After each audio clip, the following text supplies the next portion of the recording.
Hi there and welcome to TICKER Climate. My name is Holly Stearns. It's great to have you tuning in every week. Now on TICKER Climate, we tackle the climate crisis that is facing our planet and we examine what actions governments and corporations need to take. Each week we speak with key people in this space, and my co-host Scott Hamilton is a climate change and energy expert. Scott is an author, researcher and policy advisor with a mission to tackle the big issues and accelerate climate change action. Scott, great to see you as always. Hello Holly, great to be here again. Now, Scott, in some exciting news, the Monash Energy Institute have created a longer-lasting, lighter, more sustainable rival to the lithium-ion batteries that are essential for aviation, electric vehicles and submarines. And our guest today is here to unpack more of this exciting discovery. We welcome Mainak Majumber. Mainak, great to have your company. Thank you for joining us. Thank you very much. It's a great pleasure to join this conversation. Mainak, I wanted to start, if you could tell us a little bit about your career and background to kick us off. So, I'm a professor in Monash University, and I'm a material scientist / chemical engineer. I work in the space of energy, batteries, energy storage, supercapacitors, looking at new chemistries, redesigning batteries, reinventing batteries. So that's kind of what I'm looking to do. Yeah, great stuff. Now, let's get right into it, Mainak. Can you just tell us about this exciting revelation and elaborate, I guess, how a spoonful of sugar may just change the way we operate technology? Oh, cool. Look, so the chemistry which we are talking about is called a lithium sulfur battery, right? It's a battery which is made from lithium, sulfur, and carbon, all right? These are all available in large quantities. Australia has probably the largest deposits of lithium, and sulfur is abundant. So what we're talking about is a battery which uses earth abundant materials, is sustainable, and is cheap. All right. Now, let's bring to the perspective of this. We know that we are moving toward an electrified world. It is not when it will happen is what we are looking to tackle these days. So we also know that the current generation of lithium-ion batteries, it serves most of our purposes. But if you look at the future, there is something alarming, and that is the environment. For example, lithium-ion batteries use a significant amount of cobalt, nickel, which have got issues, geopolitical issues, which have got issues of ethical sourcing, and also mining environmental issues. So now the battery we have developed has got, we can get around this problem of resources. We have abundant resources. We have got everything in Australia. It also turns out that this battery chemistry has the potential to provide much higher energy density. What do I mean by energy density? It means that with a single charge, you have more energy so that you can drive longer, all right? So it has got all the key points. It is sustainably made. It has got higher energy density as a lower cost. But then the question is, why are not people, jumping on it? So there are some technical problems. There are some issues. There are some technological advances that need to be made before this battery can become a part of our life. And those are the challenges we are solving at Monash Energy Institute. Yeah, it's so cool. Really exciting, this idea that we can get a lot more life out of these batteries. Right. And I think I was reading somewhere that you'd be able to drive a car from here to Sydney on one charge, or that sort of thing.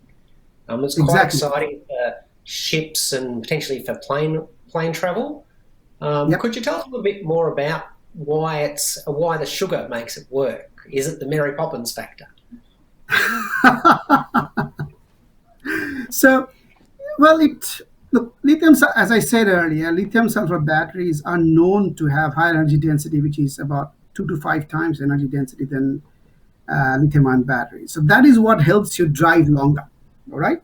But you also want the battery to be charged and discharged multiple times, okay? And it should be durable to repeated cycling, all right? It turns out that has been a difficulty with lithium sulfur batteries. That has been a big challenge to achieve large cycle life with these batteries.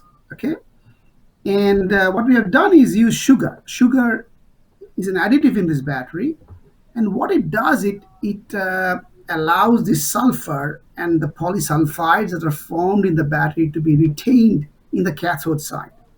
So once you can retain it in the cathode side, you can have a much more efficient, long-lasting battery. So sugar here is the sweetener. It keeps things together. It's so cool. And will this obviously be a game changer for electric vehicles? And then what does it mean for lithium resources moving forward into the future? So that's a fantastic point. If you look at ASX, there are so many companies now wanting to sell lithium, and projections are that the price of lithium is going to increase dramatically in the next few years because of the supply and demand issue. So Australia is in a great position in that regard. We are enriched with lithium. We have got several areas where you can mine lithium, but the downside is that we do not process it. So I would imagine that if we have a demand for lithium in the battery sector, say in Australia itself, then in a few years' time, we might be processing these materials into battery grade lithium. That's actually something the Australian government should be looking to do. And Scott, just on this, how important is this for the transition to zero carbon and meeting Paris goals moving forward? So this is really exciting, Holly, because in order to make the transition to zero carbon and to make sure we keep global warming to maximum of 1.5 degrees is our aim in terms of Paris, we need to electrify everything that we possibly can really quickly. And that means in the next 10 years or else that sort of area. So that means all our appliances, our transport, and all of those things we need to electrify and use wind and solar power and those things. And batteries play an incredibly important part. And that's the great news story here, is that for Australia, being one of the biggest countries in the world in terms of lithium resources, the ability to take that resource, add value in terms of manufacturing batteries, and also this technology, the spoonful of sugar, means that that lithium will go much further. So that will help the world and help Australia be a world leader in terms of this, making this shift to electrification. Really exciting stuff. And it's great that it's Monash University, another fantastic example of top-notch engineering and science happening right here. Yeah, it is. It's very exciting. Mainak, what are the next steps, though, moving forward? How long until we can see these batteries in planes, trains, and vehicles? Well, okay, so now comes the reality, all right? The science, we have done exciting science, but you got to understand that from research and development to actual commercial application, that's a long journey. That's a journey which needs significant capital, all right? Now, we think we are at a position where we can deliver a technology, right? And I also want to mention here that, for example, big battery companies, Sony, Panasonic, those companies did not form in a year. A significant amount of money, significant amount of resources have gone into building these kind of companies. So, and also let me remind that the European Union has said that in the next 10 years, 5 to 10 years time frame, we'll be seeing batteries which has got metallic lithium, all right? So the big difference of what we are talking about in lithium sulfur is that we use lithium metal. So it is a larger quantity of lithium you're using in the batteries, okay? And it simply means that when you use lithium, you got a higher energy density.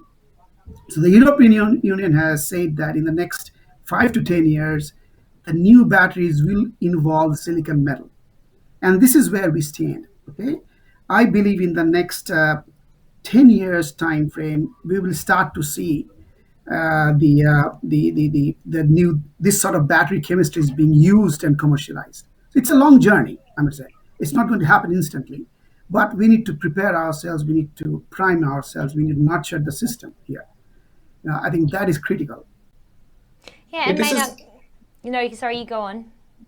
Oh, no, I was just going to say, Holly, this is similar to when actually the critical research behind the solar cells actually came out of Australia, and which was Correct. terrific research actually done in New South Wales, similar to these guys with batteries.